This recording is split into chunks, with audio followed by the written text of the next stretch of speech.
amigos e amigas da Rede de São Paulo. É um prazer enorme estar de volta para o nosso encontro semanal, que tem sido tão rico, tem sido tão gostoso, tem sido muito bom. O recente assassinato do João Alberto mostrou um país profundamente racista, estruturalmente racista.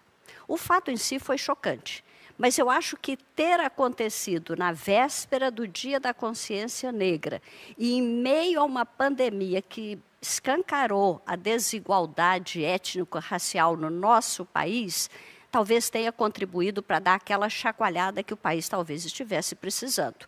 Só para a gente ter uma ideia dessa questão racial, nessa pandemia, 71% das pessoas que perderam ou reduziram salários são negras.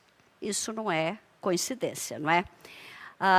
Embora acho que não aconteça nas nossas escolas, mas eu acho que parte da população do Brasil ainda vive a ilusão da democracia racial. Embora a gente tenha falado muito de racismo estrutural, eu tenho percebido que as pessoas não têm muita certeza exatamente do significado ou da profundidade disso. Como coordenadora da EFAP, eu estou iniciando um trabalho de formação de professores com a perspectiva, com viés explícito da educação antirracista. E eu tenho percebido que o próprio significado de racismo estrutural não é muito claro, que muitas das pessoas que agem de forma racista não têm consciência disso, muitas vezes nem percebem que estão sendo racistas. Eu vou conversar com uma pessoa espetacular, vocês vão adorar, a Edneia Gonçalves. Ela é socióloga, ela é educadora, ela é coordenadora executiva da ONG Ação Educativa e faz um trabalho muito importante desde 2004, de formação de gestores, principalmente, não é? Ela pode contar melhor sobre o trabalho dela, mas um trabalho técnico internacional com os países africanos de língua portuguesa. A gente vai querer ouvir sobre isso, sobre várias outras coisas, mas antes de passar a palavra para a Edneia, eu queria falar de uma experiência pessoal. Eu confesso que quando eu li o livro, o Pequeno Manual Antirracista, da Djamila, eu fiquei muito impactada com a abertura.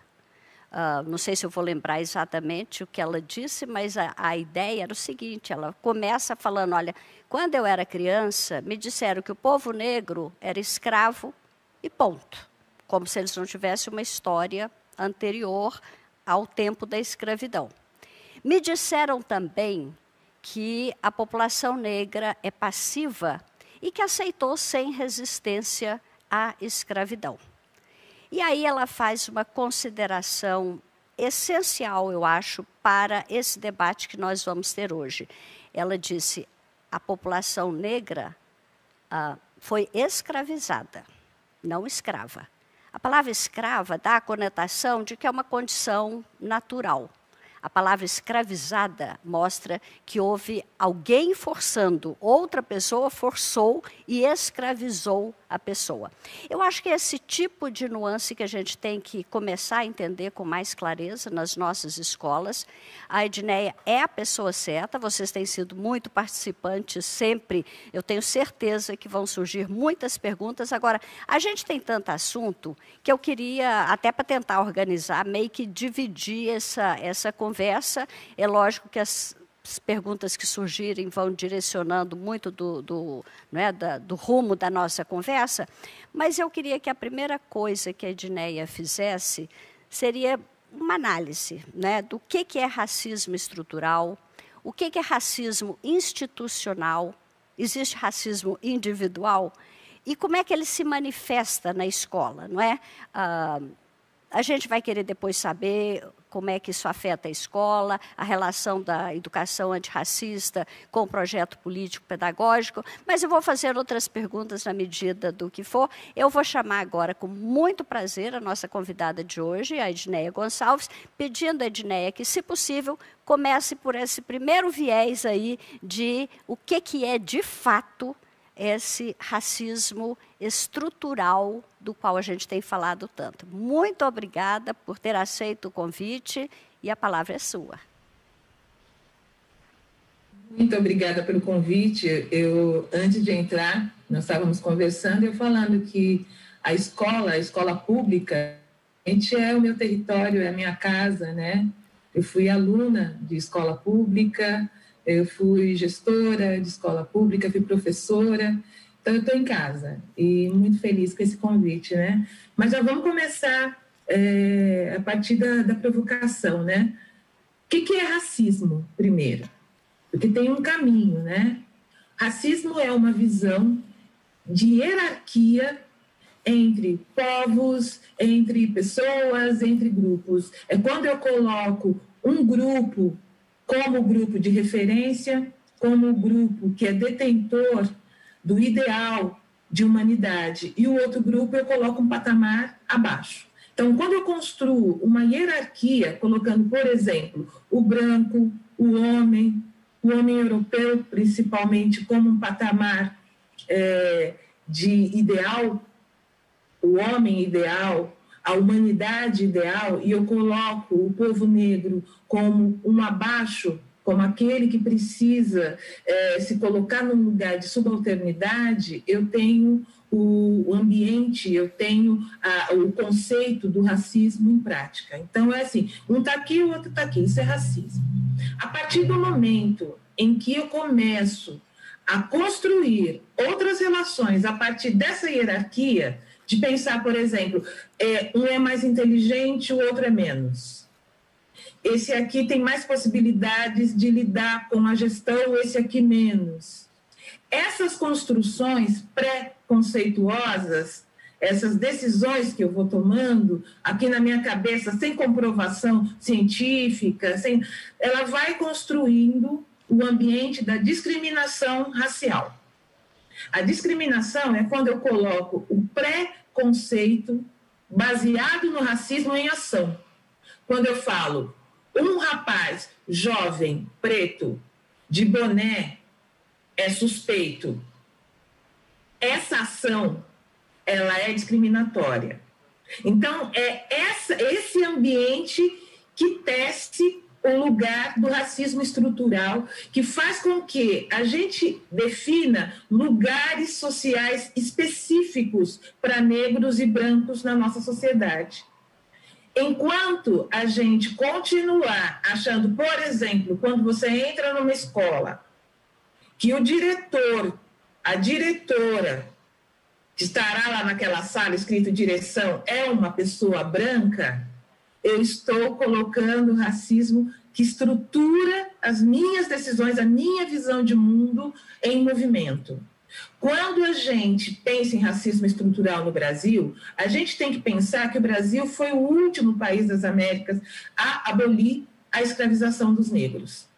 Esse tempo de 400 anos produziu também uma visão, e uma visão de relações raciais e relações sociais que perdura até hoje.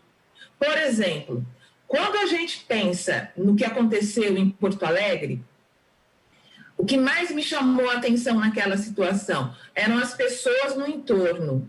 O que paralisou aquelas pessoas? O que fez com que aquelas pessoas dessem um ar de naturalidade para o massacre, para a violência que aconteceu? É a ideia de suspeição do negro. Essa ideia é um dos ancoradouros do racismo estrutural. Então, a gente tem que pensar o seguinte, quando você vê uma cena como aquela, se fosse uma pessoa não negra, se fosse um homem branco, que não estivesse com a bermuda que ele estava usando, que não estivesse de boné, será que a reação das pessoas que estão no entorno seria a mesma? Será que seria naturalizado? Então, o que acontece é, como o racismo estrutura as relações aqui no Brasil, em função da nossa história de muitos anos de escravização, em função de até hoje, nós temos 132 anos, né, de abolição da escravatura legal.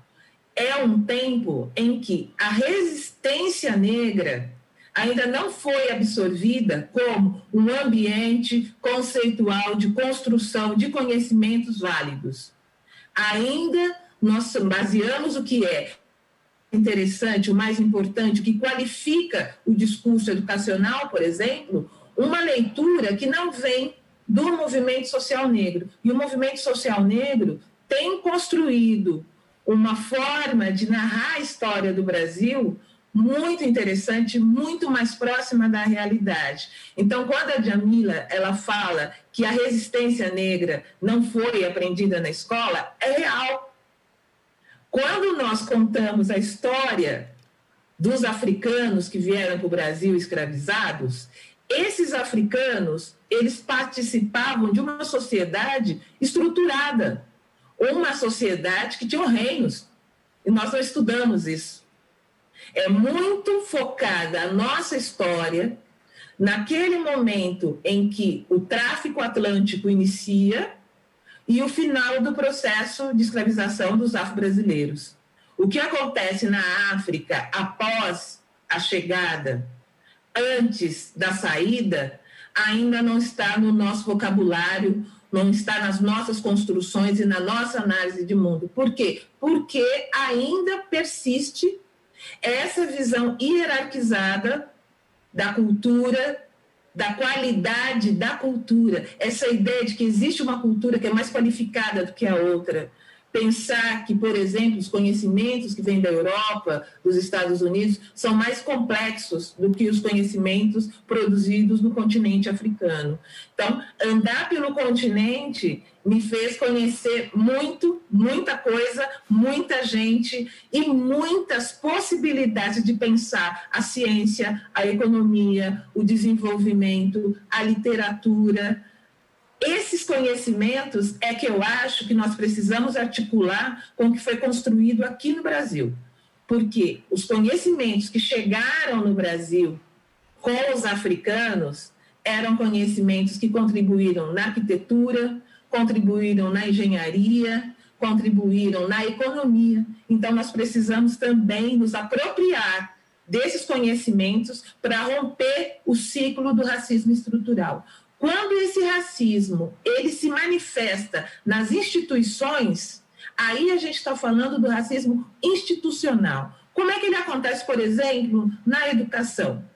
Quando você percebe que pode existir um silenciamento nas manifestações de racismo dentro da escola, e isso é uma coisa que precisa ser enfrentada de frente, porque acontece.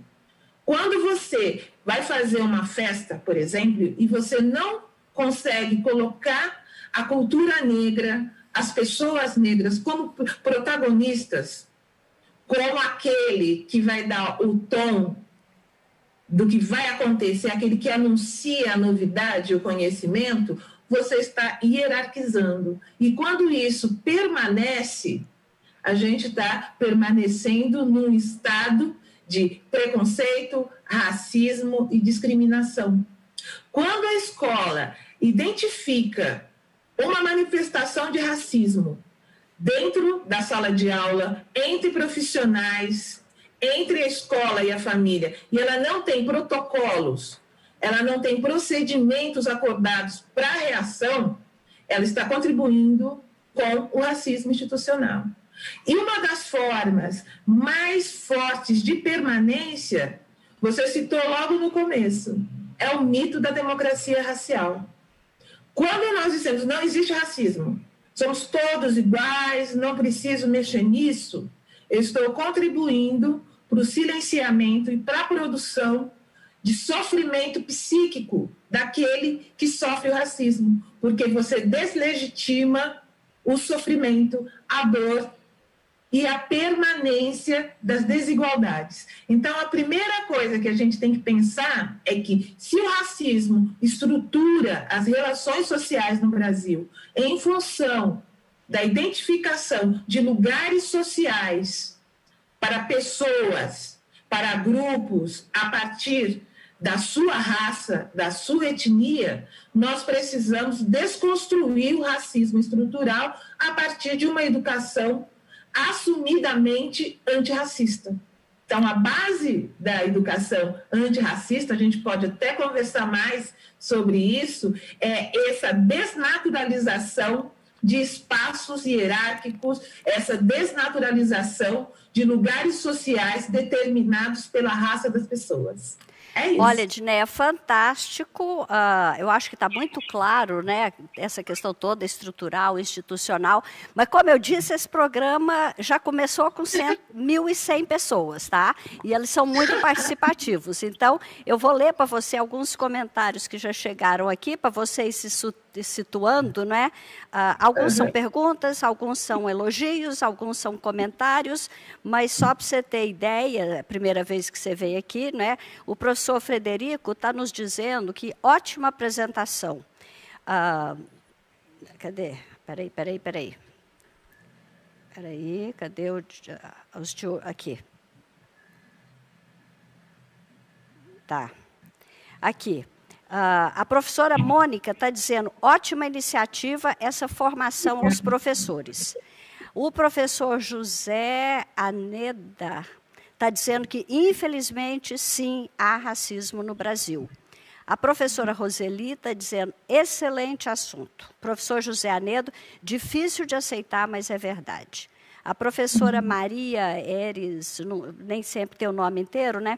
Parabéns à equipe. Amo falar e aprender sobre racismo.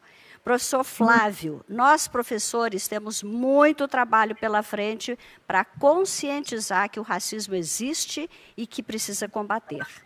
O professor Rafael, tema muito necessário para o atual momento. Professor Paulo Emílio, verdade, somos seres repletos de preconceitos. Professor Reginaldo, o tema é excelente. Pena que as pessoas não tenham uma visão profunda do tema e, na hora que se fala em cotas, acham que é injusto. Professora Mônica, mas será que as pessoas não se sentiram acuadas e sem imaginar que o desfecho seria tão letal para intervir no fato ocorrido em João Alberto, e não racismo, está se referindo ao incidente, né? É tão difícil lutar sozinha. Eu acho que essa observação, principalmente, Edneia, final, é tão difícil lutar sozinha, merece uma reflexão da sua parte, mas acho que a primeira pergunta, né, que eu te fiz do racismo estrutural, do racismo institucional, da questão da ilusão da democracia racial, está muito claro, foi muito elucidativo, mas eu queria que você aprofundasse um pouquinho, já que a gente está pensando em trabalhar uma educação antirracista, né? O que é, de fato, uma educação antirracista e qual a importância dela? Acho que é muito importante a gente entender isso claramente. Olha, a educação antirracista é aquela educação que tem como ponto de partida o reconhecimento de que o racismo estrutura as relações no Brasil e que o racismo não é um problema de negros. É uma questão da sociedade brasileira que precisa ser resolvida e que a educação ela tem uma função social profundamente ligada à desqualificação do racismo e à superação desta grande questão que é de todo mundo. Como é que a educação ela se posiciona? Como é que a educação ela constrói-se como essa trincheira antirracista? Em primeiro lugar, se eu reconheço que a sociedade brasileira ela é racista, a escola ela tem uma função primordial de pesquisa e de articulação de conhecimentos. Então, a primeira coisa a fazer, nós vamos precisar buscar os conhecimentos produzidos pelos pesquisadores, pelos intelectuais, pelos educadores negros, que produziram um acervo maravilhoso que as escolas, inclusive, possuem. Porque as escolas do estado de São Paulo, elas têm a história da África, aquela coleção maravilhosa, ela tem os livros que foram produzidos a partir da mudança da LDB, com a Lei 10.639, depois 11.645. Existe esse acervo, nós precisamos mergulhar nesse acervo. A outra coisa que é fundante da educação antirracista é a percepção da cultura do território. A cultura negra, ela está presente em todos os lugares. Quando você, enquanto gestor, enquanto professor, constrói um mapa da presença negra no seu território, você começa a possibilitar que os conhecimentos que emergem desse território se articulem com os conhecimentos acadêmicos que nós, educadores, nós, professores, gestores, temos como representativos do que a sociedade construiu ao longo da sua história. Quando você tem esse conhecimento científico, esse conhecimento acadêmico, em articulação com os conhecimentos do território, o que emerge? Emergem os conhecimentos da oralidade, emergem as culturas juvenis, emerge, sobretudo, o interesse em saber como a população negra construiu o seu processo de resistência e como esse processo de resistência ele é produtor do reconhecimento da humanidade. Quando a gente tem a possibilidade de se colocar no lugar do outro, e isso é um exercício de humanidade, isso faz parte do marco civilizatório, né? É o que nos faz humanos, faz parte da nossa sociedade. Quando a gente se tem esse exercício de alteridade, a gente conhece o outro a partir dos seus aprendizados e a gente consegue trabalhar conhecimentos de matriz africana e afro-brasileira no mesmo patamar dos conhecimentos que vêm da Europa, dos Estados Unidos. Esses conhecimentos que a escola produz e que a intelectualidade negra já produziu, é que faz com que nós tenhamos, primeiro, posturas, e postura é uma construção, uma postura baseada no antirracismo. Existe um termo, um conceito que tem sido muito usado, que é o conceito de letramento racial. O que é letramento racial? Quando a gente fala em letramento, a gente diz que não basta você se apropriar da leitura e da escrita só a partir da codificação e decodificação do código. Para que a aprendizagem ela seja realmente significativa, precisa ter um uso social. Precisa fazer parte do cotidiano, precisamos nos apropriar de tal forma das ferramentas da leitura, da escrita, que isso faz parte da vida da gente. E isso baliza o trabalho de alfabetização, por exemplo, que nós construímos nas escolas. Quando eu falo em letramento racial, eu digo o seguinte, não basta eu me dizer antirracista, não basta eu rejeitar o racismo, eu preciso construir práticas e usos que denotem o antirracismo. E na escola, como é que eu denoto? É quando eu penso quais são as imagens que a minha escola apresenta para a comunidade escolar. Como é que aparecem as pessoas negras nas imagens que estão expostas? O homem negro, ele aparece num momento de leitura de uma história para o filho? Ou ele aparece em momentos de violência ou representando estereótipos negativos? Como a mulher negra aparece? A mulher negra ela aparece como uma trabalhadora, como uma cientista? Ou ela aparece num cargo normalmente subalternizado? Como é que a gente atua com os profissionais negros dentro do espaço escolar? Se nós temos hoje um quadro com a presença negra mais presente na cozinha, nos serviços gerais, essas pessoas, elas têm oportunidade de demonstrar os seus conhecimentos, elas têm possibilidade de ter fala, de ter voz e ter vez. Quando a gente trabalha os conhecimentos que são acadêmicos, elas têm um espaço para poder demonstrar a sua experiência de vida. Quando a gente fala em educação antirracista, a gente precisa identificar que também os corpos negros, eles trazem histórias, eles trazem conhecimentos, eles conhecem uma forma de lidar com a vida em sociedade muito peculiar.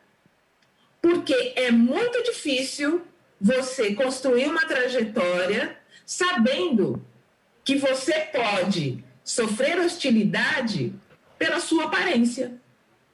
Como é que as pessoas aprendem a lidar com isso? Como é que os professores, as professoras negras lidam com o descrédito? Como as gestoras, as diretoras negras lidam com a descrença na sua capacidade de trabalhar a gestão? Isso é comum. A educação antirracista, ela explicita isso. Ela pergunta como é ser negro dentro dessa estrutura. E você constrói tanto os processos de formação, que tem que ser processos de formação comprometidos com o antirracismo, como também constrói alternativas para a construção de um acervo que identifique o antirracismo, que conte essa versão da resistência negra, que traga também os intelectuais, os literatos, a literatura negra para o nosso cotidiano. Uma coisa que tem acontecido muito significativa é a publicação de muitos livros de editoras de periferia em São Paulo. Nós fizemos na ação educativa um levantamento de dezenas de editoras periféricas. E quem está publicando? Quem é que tem conversado? Quem é que está publicando livros e dando a sua versão da história? Sobretudo, coletivos juvenis negros, jovens feministas negras, muitas pessoas que estão coletando histórias das famílias negras mais antigas da sua comunidade. Esse acervo está circulando. As pessoas estão lendo esses livros. Quando a gente entra nas livrarias, nós encontramos hoje Sueli Carneiro, nós encontramos livros da Lélia Gonzalez, que são referenciais importantíssimos para que a gente construa essa educação antirracista. É, sobretudo, importante ler uma autora, que é Azoilda Trindade.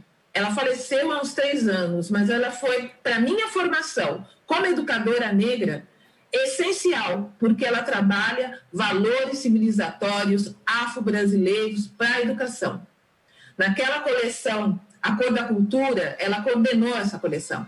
E é um trabalho que está disponível para download, todo mundo pode baixar, mas está lá, registrado, o trabalho dela para trazer essa educação antirracista baseada em valores que são provenientes da África, e os africanos e os afro-brasileiros têm disseminado na sua vida cotidiana. Mas a escola, sobretudo, ela vai ter que repensar os processos formativos, ela vai ter que fazer uma discussão de currículo, ela vai ter que fazer um aprofundamento no estudo das áreas de conhecimento para ver, por exemplo, a matemática.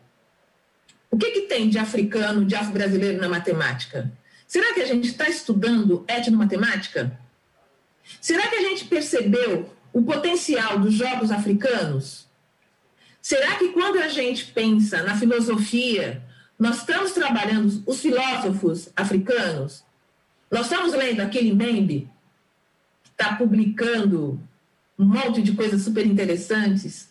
Nós estamos lendo os nossos intelectuais, nós estamos lendo Ana Lúcia Silva Souza, que trabalha letramento de resistência. Então, tem um trabalho de pesquisa, tem um trabalho de reconstrução da nossa forma de nos colocarmos como educadores comprometidos com o enfrentamento das desigualdades de uma forma direta, que só está começando. Então, a gente vai ter que ver, no miúdo, qual é o uso, quais são as práticas que realmente representam o nosso antirracismo. É assim que a educação cumpre o seu papel transformador. Nossa, Edneia. Uma parte que é só dela. Não, você já deu tantas sugestões na sua fala, já tem implícito tanta possibilidade de trabalho dentro da escola, independente da formalização pela secretaria ou não, né? E quando você menciona os jovens de periferia que estão publicando, que estão escrevendo a história das famílias mais antigas, aí também tem sugestão, a escola pode começar a fazer esse trabalho com seus alunos, quais são as famílias tradicionais, mais antigas nesse território onde a escola está, as famílias negras, como é que elas chegaram, como que elas vivem, quais são as referências, porque tem certeza que tem algum homem, mulher mais velho que traz toda a sabedoria, né, da idade, da vivência, das experiências, dos sofrimentos. Você falou da questão do sofrimento. A gente tem que parar para pensar nisso. Eu me lembro que quando eu li a autobiografia da Maya Angelou, que é uma escritora americana, porque eu tenho profunda admiração, ela fala do sofrimento, ela fala, olha, uma criança negra criada pela avó sozinha no meio dos Estados Unidos, né? O próprio processo de crescimento já é difícil. Imagina o sofrimento que é acrescentado quando você não tem a noção de pertencimento. Esse deve ser um sentimento comum com crianças e adolescentes negros, o não pertencimento por falta de referência, por falta de identidade. Agora, você falou muita coisa, você está falando só coisa importante, eu até anotei algumas coisas enquanto eu te ouvia, porque quando você fala que a educação antirracista não é uma questão dos negros, eu queria chamar a atenção para isso. Não é? A educação antirracista é importante, é essencial e é boa para os negros e para os brancos. Quando a gente mantém uma educação como nós temos hoje, sem intencionalmente focar a questão racial, nós estamos criando nas nossas crianças brancas valores morais e éticos de que a diferença, a desigualdade é uma coisa natural. E não é. Não só não é natural, como é violento. Então, faz bem para a sociedade. É uma questão da sociedade, não é uma questão só né, de brancos ou de pretos. Agora, as mulheres negras também têm tido um papel absolutamente fantástico, né? Escritoras maravilhosas no Brasil, no mundo. Você falou do letramento racial, que é uma coisa muito importante, queria chamar a atenção de quem está nos ouvindo para isso, né? Eu queria que você falasse o que é a branquitude, Edneia.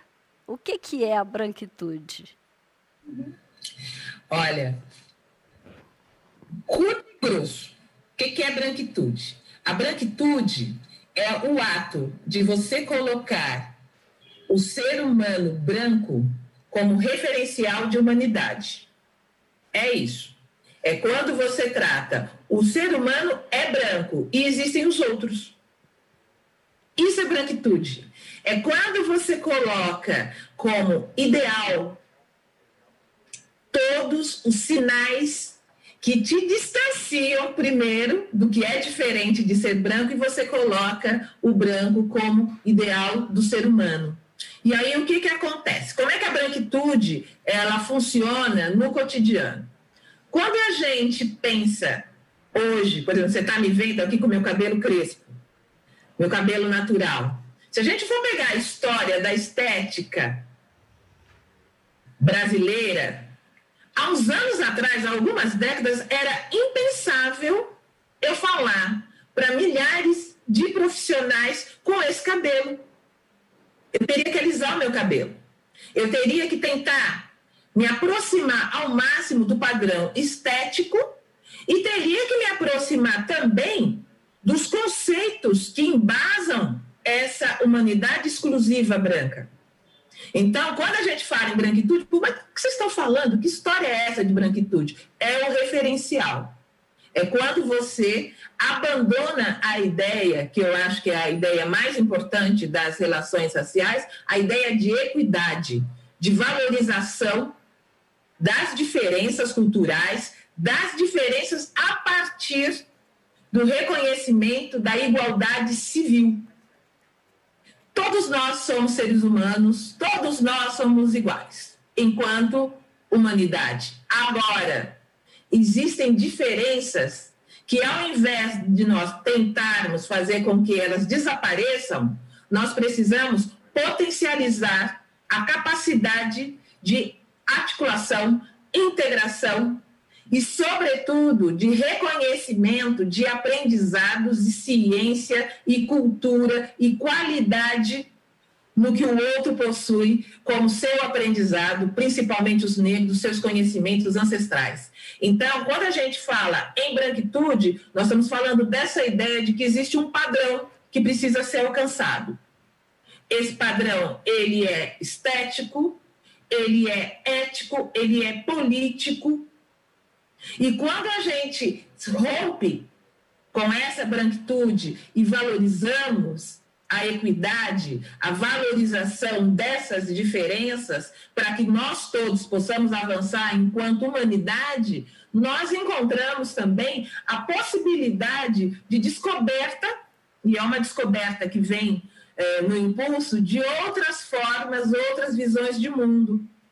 Quando a gente pensa, por exemplo, na cosmovisão africana, nas religiões de matriz africana, quando nós pensamos que não são religiões, que são cultos, ou nós demonizamos, nós achamos que são coisas erradas, são coisas do mal, e não tratamos como uma forma de ver o mundo e de se relacionar com o sagrado, às vezes diferente da minha, eu estou colocando como base um conhecimento, uma relação com o sagrado, baseado em uma matriz apenas. E aí a gente pega e exclui a outra. Isso também é manifestação de branquitude. Então, assim, essas coisas que eu não sei o que vem da África, essas coisas não são humanas, não são coisas que eu deva pensar que existe uma qualidade de cultura embutida nelas. Então, pensar que quando a gente fala também das nossas relações cotidianas interraciais, que essas relações elas precisam romper com padrões pré-determinados e partir da possibilidade de reconhecer no outro um portador de conhecimentos e conhecimentos que são válidos para o avanço da sociedade, a gente também vai encontrar a possibilidade de relações entre negros e brancos e índios. Nós vamos construir uma relação de aprendizado mútuo, nós vamos construir uma relação em que a diferença faz com que a gente consiga avançar desse lugar de racismo estrutural para um lugar em que a gente consegue fazer articulação de conhecimentos para a produção de aprendizagens significativas para todas as culturas, para todos os grupos. Isso é um princípio. Então, quando a gente falar de branquitude, é disso que nós estamos falando. É isso que a gente precisa saber e é isso que a gente precisa evitar. Perfeito. E é impressionante como o conhecimento, a ciência, a pesquisa nos abriu frentes novas, caminhos novos, que eram meio que inconscientes, né? Meio que... Olha, muita gente, né, elogiando, agradecendo, a professora Rosângela está dizendo que é difícil, mas que tem que ser trabalhado melhor nas escolas. O professor Clodoaldo, depois eu vou ler outros comentários também, mas eu queria que você respondesse. O professor Clodoaldo está perguntando se há cursos oferecidos aos profissionais da educação sobre o tema. Nós, na EFAP, estamos preparando, mas não está pronto ainda. A gente começou esse trabalho agora, mas eu tenho certeza que a Edneia vai fazer, né, vai saber fazer a indicação. O professor Flávio está boa, excelente abordagem, excelente tema e apresentação da professora Irene, a professora Nívia, muito boa a sua fala, vamos discutir para superar esse absurdo. O professor Joaquim está lembrando que quando uma família negra chegou na região que ele morava, lá na Paraíba, as pessoas não interagiam com essa família. Demorou um certo tempo para que houvesse a interação, integração na comunidade em que ele vivia. O racismo é o pior dos termos que temos de conviver em pleno século XXI e com muitos agravantes. O professor José está dizendo que professores e comunidade escolar é importante, né? Que precisam trabalhar as questões raciais, culturais, de representatividade, além de trabalhar a diversidade. É preciso que a pauta racista faça parte do projeto político-pedagógico da escola. Isso, professor José. Às vezes, é muito bom que um professor individualmente tenha uma postura antirracista nas suas aulas, mas não é suficiente. Essa visão tem que estar inserida, refletida no projeto político-pedagógico da escola. O professor Joaquim está dizendo que os livros didáticos não mencionam as descobertas e contribuições científica, política e social dos negros para a humanidade, é verdade. O professor Flávio colocou assim, ele deu como tema, questão delicada. Raquel, não quero polemizar ou pôr lenha na fogueira, mas eu gostaria de saber o que a Edneia tem a dizer de políticos como o vice-presidente que nega a existência do racismo. Infelizmente, tem vários políticos negacionistas a respeito disso, claro que sem ofender jamais os políticos, mas sim a postura e a negação deles, né? Eu iria mais longe, Flávio, não só o vice-presidente, o próprio presidente disse que no Brasil a cor da pele nunca atrapalhou a vida nem a cidadania de ninguém. Então, eu também quero ouvir a Edneia nisso, sem querer polemizar, mas quero te ouvir. O professor Jean Carlos está dizendo que o Milton Santos contribuiu por anos com a geografia, a Lucielma diz que está fantástica, enfim, tem muitas questões colocadas aí para você, Edneia. Não é nem polêmica, sabe? Eu acho que existe um consenso. E o consenso é o negacionismo não ajuda em nada a superação do racismo. A fala do ex-presidente, olha como é que eu estou, já estou colocando ele como ex, do presidente e do vice, é exatamente a medida das implicações desse mito da democracia racial. Então, é assim, se não existe, não tem que fazer nada, né? Se não existe, para que eu vou me mobilizar para reduzir o sofrimento dessas pessoas e as desigualdades que existem? Porque o racismo ele produz desigualdades sociais, econômicas que estão escancaradas nos nossos dados, né? É só você pegar os dados oficiais que a gente tem a informação. Mas na fala do vice-presidente tem outro elemento que me chamou muita atenção. Ele fala em pessoas de cor. Esse termo, pessoas de cor, é um termo que era utilizado fortemente na década de 30 e de 40, porque falar a palavra preto, negro, tinha uma conotação tão negativa que você não podia, você ia ofender a pessoa, se chamasse a pessoa de preto, se chamasse a pessoa de negro. Então, você falava pessoa de cor. É aquele ali que tem cor, porque o resto não tem cor. Essa fala dele, que me resgata uma fala da década de 40 para agora, eu acho que dá a medida do conhecimento que o vice-presidente tem das questões e da sociedade brasileira. Para mim, foi a representação total do desconhecimento de como as relações sociais se dão no nosso país e o quanto ele está distante de buscar soluções que realmente tragam qualidade de vida, de relação social para todos os grupos. Como eu disse, o racismo não é um problema de negros. Uma outra coisa que eu acho que é importante a gente pensar, quando a gente fala que não existe racismo no Brasil, você desqualifica a experiência de ser negro no Brasil. Já imaginou o que é você sofrer quando você entra numa loja e de repente começa a brotar segurança de tudo quanto é lado perto de você? Você sabe o que é isso acontecer todos os dias? Porque eu estou aqui falando com vocês agora, mas se eu sair daqui e descer na porta do meu prédio, eu posso sofrer racismo. Como é que você desqualificar essa experiência, aqueles avisos que as famílias pretas dão quando, principalmente, o jovem negro sai de casa? Você está levando o seu documento, você está levando isso, você está levando aquilo. Não é só coloca uma blusa quentinha, sabe? Se por um acaso você for abordado, você toma cuidado, olha para baixo, não fica olhando de frente. Se você estiver em algum lugar, não fica andando com a mão no bolso. O que é isso, gente, se isso não é racismo?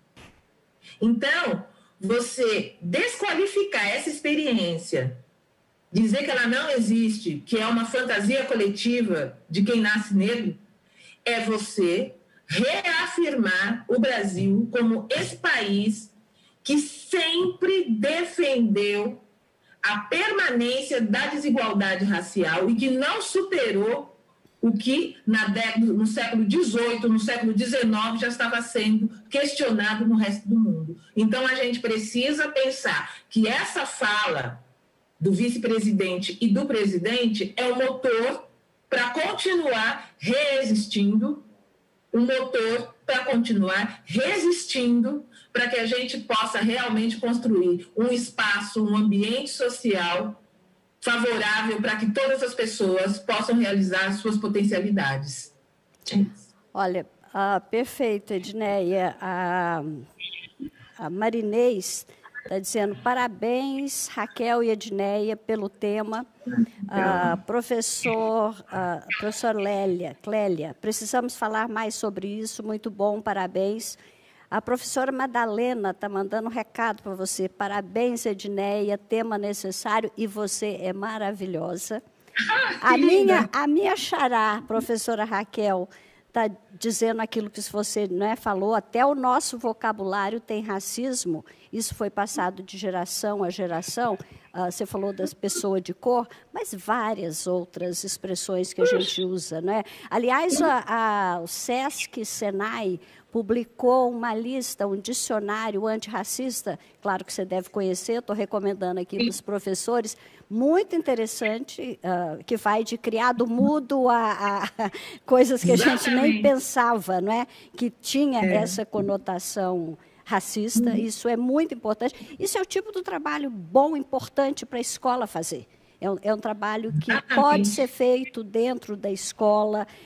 Eu queria até que você comentasse isso um pouquinho, mas tem a professora Lucialma está dizendo que você é fantástica.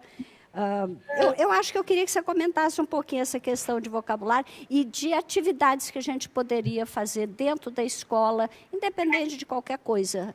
É claro que a gente quer que a Secretaria da Educação e a EFAP tenham um programa de formação de professores antirracista, porque, como viva Angela Davis, não basta não ser racista, é preciso ser antirracista, e como nós já mostramos aqui, a educação racista não é uma questão de negros, é de negros, de brancos, é da democracia, é da sociedade. É uma questão da sociedade, uma questão da democracia.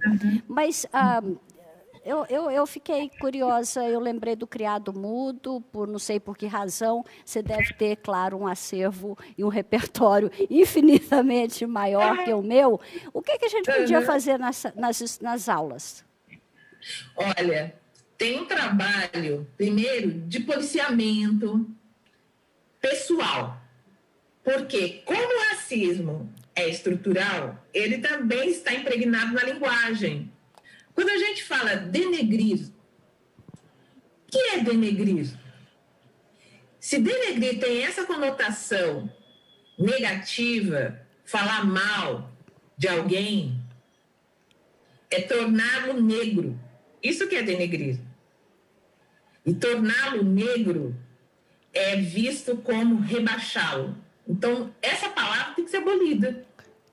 Quando a gente tem o criado mudo, por exemplo, que você citou, é um exemplo que aqui em São Paulo, a palavra criado mudo, esse móvel que fica do lado da cama, é muito usado. Criado mudo, no período da escravização, era uma pessoa escravizada que ficava do lado ali da cama, do lado do sofá, quieto, mudo. E qual que era a função dele? Você quer um livro? Ele vai passar para você. Você está com calor, ele vai te abanar. Então, é um criado quieto, mudo, que fica do lado. Como é que a gente pode utilizar essa palavra ainda? Da mesma forma que tem outras no cotidiano. Lista negra é uma palavra que se usa. Ovelha negra. Sabe? Eu sou ovelha negra da família. Toda branca, eu sou ovelha negra porque eu sou aquele que é errado. Essas diferenças que a gente vai vendo no nosso vocabulário, na nossa linguagem, elas são representativas do nosso passado escravocrata. Elas são representativas do que nós criamos enquanto relações entre brancos e negros naquele período e trazemos até hoje. Então, tem primeiro uma necessidade dos professores, das professoras, terem um estudo, um cuidado muito grande na forma como isso é tratado. E precisa transformar isso em conteúdo. Isso é conteúdo para trabalhar com os estudantes. Vamos identificar como é que a gente aprende. Eu sempre acho que a gente aprende confrontando aquilo que vem como informação nova com aquilo que eu já tenho de informação. Se eu trouxer esse questionamento novo para a sala de aula, vamos procurar, na nossa forma de nos comunicar, aonde o racismo se esconde, a gente vai buscar e vai encontrar esse vocabulário imenso. As escolas estão se transformando. A linguagem vai precisar se transformar também. Então, buscar... Tem um livro que saiu há pouco tempo, chama Racismo Linguístico. É muito interessante, é um livro que vale a pena ser lido.